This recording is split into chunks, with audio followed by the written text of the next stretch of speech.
President Biden's nominee for the Joint Chiefs of Staff Chairman, General Charles Brown Jr., criticized Republican Senator Tommy Tuberville of Alabama for his blockade of military promotions yesterday during its Senate committee hearing. The senator is vowing to block military promotions until the Defense Department scraps its policy that gives time off and travel reimbursements to service members who have to travel out of state for abortion services. Tuberville's protest keeping hundreds of military personnel from their new positions, including the leader of the United States Marine Corps. Corps now without a permanent chief for the first time in more than 150 years. Here's what General Brown said yesterday. There's several factors that I think about as we're going through this and how we are working to mitigate the challenges associated with the holes. There's aspects of readiness and the transition in leadership, and for our young service members to know who is in the position of leadership that's qualified, has the experience to be there, and not in some cases putting we have strong deputies, but at the same time they don't have the same level of experience going forward.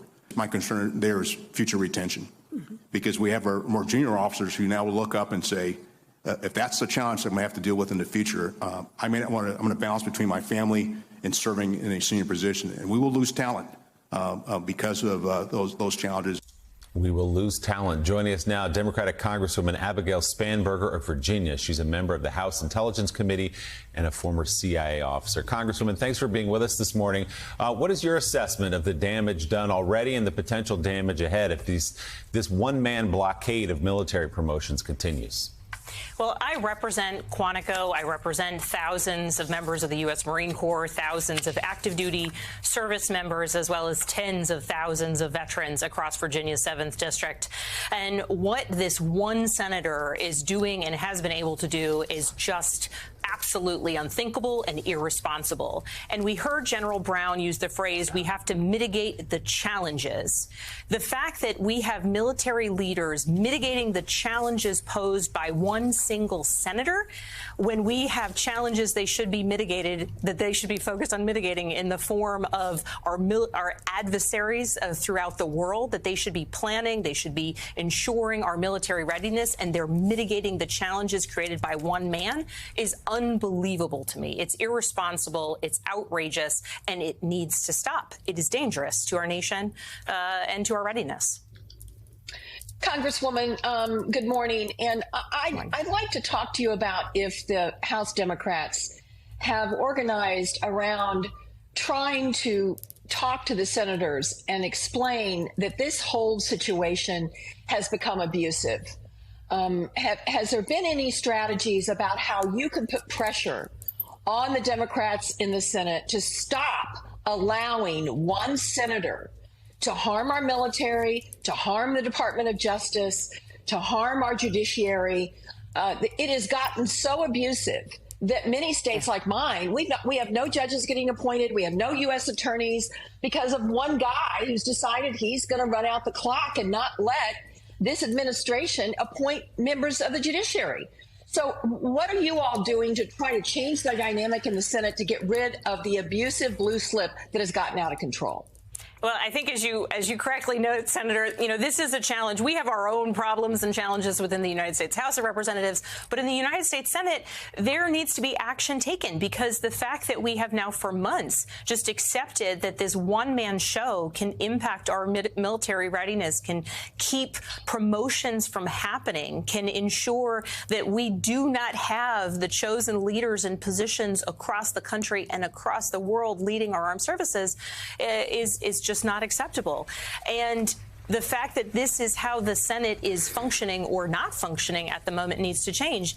And certainly there are quite a bit of House members who would like to see, if it takes putting every single person on the floor for a vote, that would be painful for my counterparts in the Senate. But these individuals need to be put in these positions. And frankly, what Senator Tuberville is doing is damaging, and actions need to be taken to show that that's just not an appropriate use of Senate time or the rules of the Senate. Congresswoman, what do you tell a constituent of yours who lives in Northern Virginia, member of a military family? We all know that military service is difficult for this person serving in the military, but it's particularly difficult for the families with the moves every 1 or 2 years or whatever.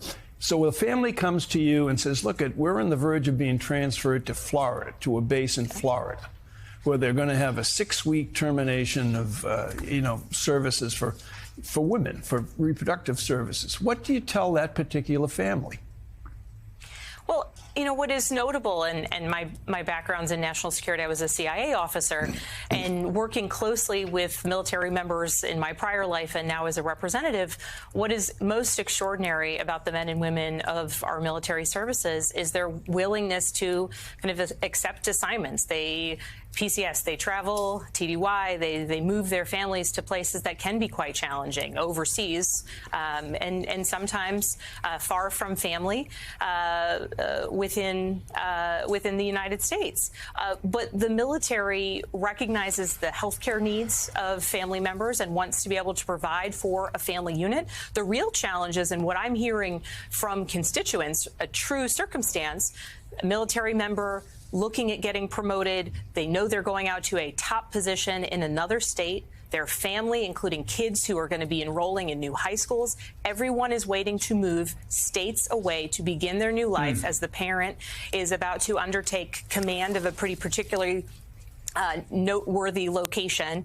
And now instead the family is assuming they might just stay in the D.C. area for a bit longer and just wait in a holding pattern because the promotion and this transfer is on hold indefinitely. And so that's the impact. It's a readiness issue, but the families that day in and day out sacrifice for their military service member loved ones through moving, through changing schools, young kids, all of that is getting disrupted, in addition to the disservice that, in this case, young Marines are seeing when at the top of the Marine Corps, the commandant position is unfilled because of a one-man show in the Senate.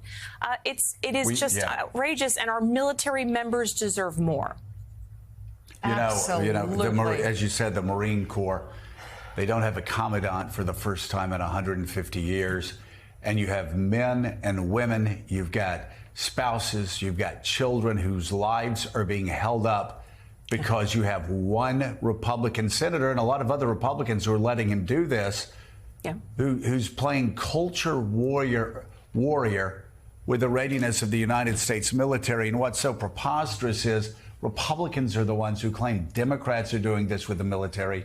It's a lie. They're projecting. Democratic Congresswoman Abigail Spanberger. Thank you. Thank you so much for being with us. And thank you so much for your service.